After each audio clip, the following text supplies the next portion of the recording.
बिस्मिल्लाहिर्रहमानिर्रहीम। आज का हमारा मौजू, हमारा सवाल क्लास फर्स्ट ईयर के निसाब में शामिल तलखीस निगारी। तलखीस निगारी का एक सवाल जो क्लास फर्स्ट ईयर के निसाब में शामिल है और जिसके 10 नंबर हैं टोटल।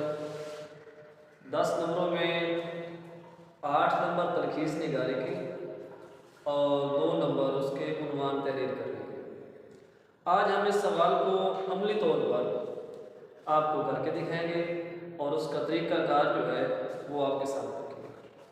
तलखीस निगारी का तरीक़ाकार जो है उसमें सबसे पहले जो अव्वल मकसद है वो है दी गई इबारत वो तहरीर उसको मुख्तसर अल्फाज में तहरीर करना और उसके साथ साथ उस असल इबारत का 1/3 करना, यानी उसका 1/3 करना। उस इबारत के साथ साथ उसको 1/3 करने के लिए हमने ये देखना है उसको 1/3 करना कैसे है। उसमें सबसे पहले तमाम अहम निकात का इहाता करना है। वो अहम निकात जो उस इबारत में मौजूद होंगे वो हमने उसको पढ़कर कम बेश हमने उस इबारत को 3 मरतबा पढ़ा। 3 मरतबा इबारत पढ़ने के बाद उसमें से जो अहम नुकात होंगे, अहम निकात निकाल कर वो हमने निकाल लिया। उसके बाद है उसमें गैर मुतलका मवाद जो होगा उसको उससे गुरेज करना है, उससे इज्तनाब करना है, गैर मुतलका मवाद को इस्तेमाल करना। उसके बाद है ये अहम निकात निकालने के बाद हमने बात करनी है जो इबारत हम तजवीज़ करेंगे, तलखीस करेंगे, उसके लिए कोई ना कोई एक उन्वान तहरीर करना होगा और वो उन्वान हम तहरीर करेंगे उस इबारत के निकात में से निकाल के। जो हमने निकात अहम नोट किए होंगे उसमें से एक उन्वान उस इबारत के मुनासबत से, उस मौजू के मुनासबत से हम एक उन्वान तहरीर करेंगे और वो उन्वान जो है वो 2 नंबर का होगा। और उस उन्वान की तहरीर करने के बाद आप उसका एक मुतबादिल उन्वान भी तहरीर कर सकते हैं। आप चाहें तो 2 उन्वान भी मुतबादिल तहरीर कर सकते हैं।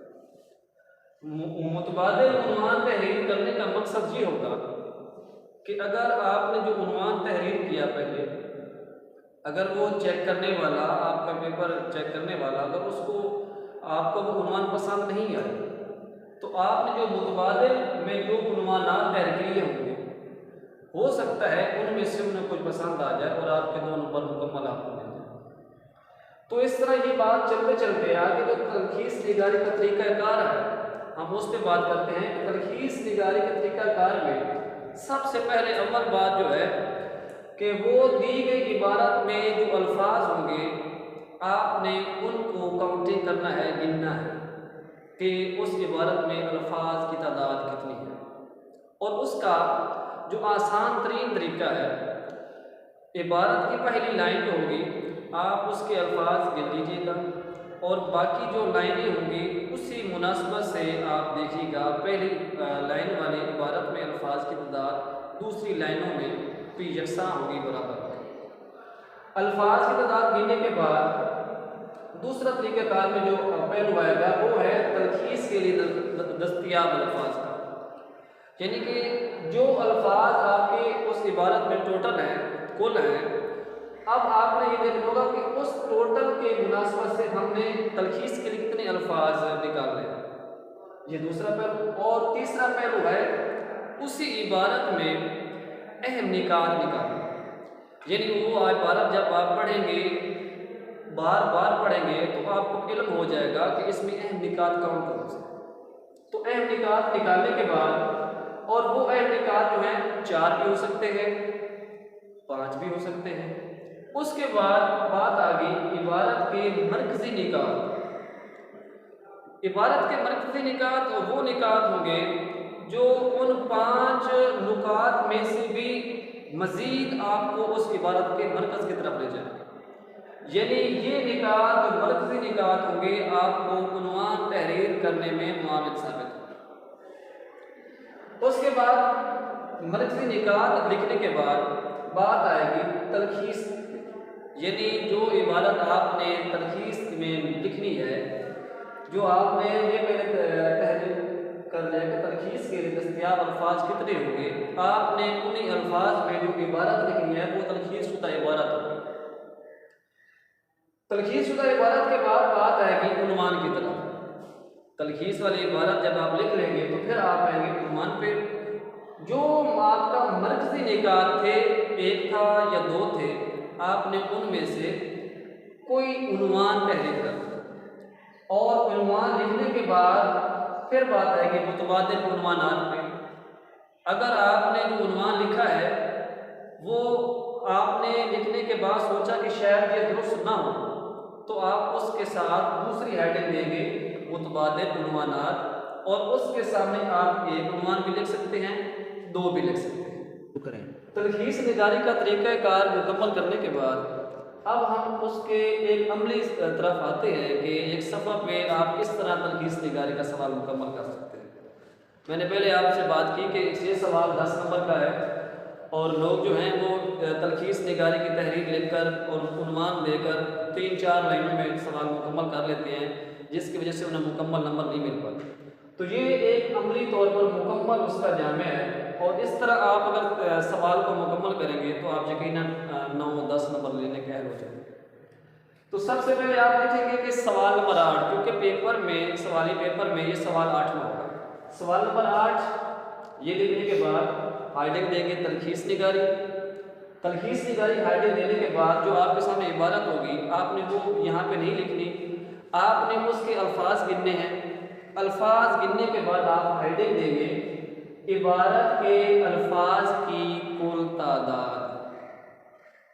मिसाल के तौर पर तादाद 150, तो हम पहले बात कर चुके हैं कि उसका हम 1/3 करेंगे, तिहाई करेंगे। दूसरी आप लाइन में लिखेंगे तलखीस के लिए दस्तयाब अल्फाज, तो उसका तरीकाकार यही है कि 150 है, 150 था तो आप उसका तिहाई निकालेंगे तो बाकी आएंगे 50 अल्फाज। अब आपने 50 अल्फाज की तलखीस वाला जो एक तहरीर है वो आपने लिखनी है। उसके बाद आएंगे इबारत के अहम निकात की तरफ। आपने इबारत पढ़ी, इबारत में से जो आपको अहम निकात नज़र आए 5 हैं 6 हैं जो भी हैं, आपने वो यहाँ पे अहम निकात वाले इबारत के सामने या नीचे उसके आपने 5 कम बेश 5 होने चाहिए, तो आपने वो 5 निकात लिखने। 5 निकात अहम इबारत से निकालने के बाद इबारत के मरकज़ी निकात ये आप हेडिंग देंगे, और इसके सामने आप 1, 2 या 3 मरकज़ी निकात उस इबारत में से निकालेंगे। मरकज़ी निकात जो है ना ये आपके लिए मुआविन साबित होंगे जब आप इबारत का कोई मौजू उन्वान तहरीर करें। अभी ये आगे ये पहला सफ़ा वही सफ़ा चल रहा है, तो मरकज़ी निकात वाली हेडिंग के बाद आप जाएंगे तलखीस शुदा इबारत, यानी अब आप उस इबारत जो आपको सवाली पेपर में दी गई थी अब आप उसकी तलखीस करने लगे हैं। तो आपने तलखीस करना थी, मिसाल के तौर पर आपके पास थे आपने 50 अल्फाज की तलखीस करनी है, तो आपके पास जो अहम निकात है वो 5 है, आपने इस हेडिंग में 5 निकात लिखे। अब आपने तलखीस करनी है 50 अल्फाज की, तो आप हर उस नुक्ते से उस एक निकात से आप 10-10 लफ्ज़ और बनाएं, यानी उस जो नुक्ता आपने लिखा है निकात में उसको आप 10 अल्फाज के जोड़ से एक कोई मिसरा फिक्रा बना लें, तो फिर वो 5 ज़रबे 10 50 अल्फाज बन जाएंगे। आप तलखीस शुदा इबारत को यानी इस इबारत में 50 अल्फाज मुकम्मल करें।